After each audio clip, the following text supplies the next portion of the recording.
You've done the inspection on a house you're under contract on.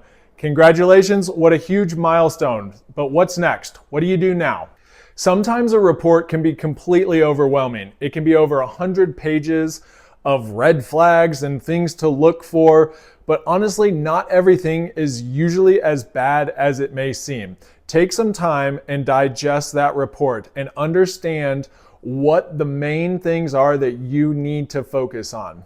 Here in Colorado, the things that we typically want to focus on are roof, sewer line, HVAC or major mechanical components, electrical, anything health and safety, and then radon is another one. Structural can obviously be a huge issue too, so that's something you want to keep an eye on as well.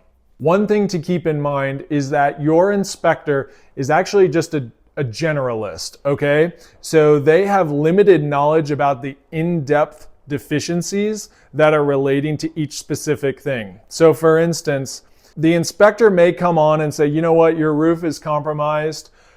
Consult with a roofing company who has a little bit more expertise and knowledge in that one specific area. So as you're going through it, you may have to then take that generalist report, the inspection report, and then farm it out to other vendors. So you may get an electrician to give you an opinion or a quote. You may get a plumber out to give you an opinion and a quote. So depending on what needs to be done. When we write our inspection objection, which is our list of things that we want corrected, so the expectation can be that a lot of the corrections are done unless you're dealing with a credit, okay? So they can be done prior to closing unless they're crediting you $1,000 to replace the hot water heater, at which point you can then go do it on your own with your own vendor.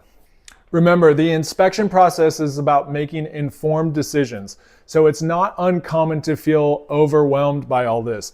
Make sure that you're consulting with your real estate professional and that you're getting secondary advice from those more expert opinions and vendors relating to each specific issue.